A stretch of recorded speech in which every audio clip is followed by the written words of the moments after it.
ಆದಿಚುಂಚನಗಿರಿ ಮಠಕ್ಕೆ ಚಿಕ್ಕಬಳ್ಳಾಪುರ ಜಿಲ್ಲಾ ಉಸ್ತುವಾರಿ ಹಾಗೂ ಉನ್ನತ ಶಿಕ್ಷಣ ಸಚಿವರಾದ ಡಾ ಎಂಸಿ ಸುಧಾಕರ್ ಭೇಟಿಯನ್ನ ಕೊಟ್ಟಿದ್ರು.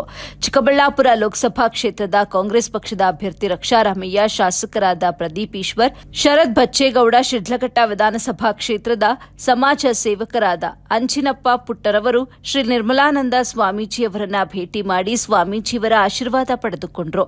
ಈ ವೇಳೆ ಮಾತನಾಡಿದ ಸಮಾಜ ಸೇವಕ ಪುಟ್ಟು ಅಂಚಿನಪ್ಪ, ಕೋಲಾರ ಚಿಕ್ಕಬಳ್ಳಾಪುರ ಲೋಕಸಭಾ ಕ್ಷೇತ್ರದ ಕಾಂಗ್ರೆಸ್ ಅಭ್ಯರ್ಥಿಗಳು ಹೆಚ್ಚಿನ ಮತಗಳಿಂದ ಗೆಲ್ಲಲಿ, ಕಾಂಗ್ರೆಸ್ ಪಕ್ಷ ಇನ್ನೂ ಹೆಚ್ಚಾಗಿ ಬಲಿಷ್ಠಗೊಳ್ಳಲಿ ಅಂತ ಹೇಳಿದರು.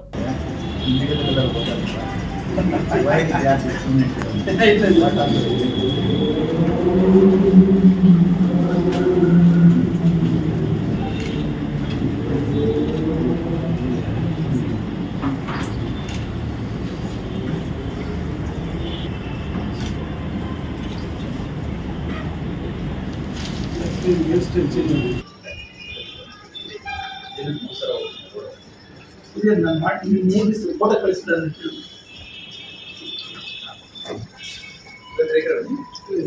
ಹೇಳಿದ್ಮೇಲೆ ಆಗತ್ತೆ ಆಕ್ಚುಲಿ ವೆಂಕಟೇಶ್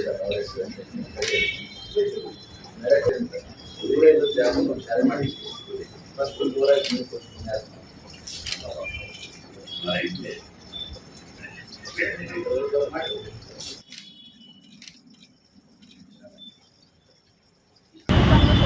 ನಮ್ಮೆಲ್ಲರೂ ಸಹ ಪ್ರಧಾನ ಸನ್ನಿವೇಶದಲ್ಲಿ ಕೋಲಾರ ಕ್ಷೇತ್ರಕ್ಕೆ ಸೂಕ್ತ ಸಮಯದಲ್ಲಿ ಸೂಕ್ತವಾದ ತೀರ್ಮಾನ ಹೈಕಮಾಂಡ್ ಮಾಡಿ ಒಂದು ಹೊಸ ಯುವಕರಿಗೆ ಉತ್ಸಾಹಿ ಯುವಕರಿಗೆ ಒಂದು ಪಕ್ಷ ಆಶೀರ್ವಾದ ಮಾಡೋದು ಒಂದು ಹೆಮ್ಮೆಯ ವಿಚಾರ. ಕೋಲಾರ ಕ್ಷೇತ್ರದಲ್ಲಿ ಸಂಘಟನೆ ವಿಚಾರದಲ್ಲಿ ಮತ್ತು ಪಕ್ಷಕ್ಕೆ ವಿಚಾರದಲ್ಲಿ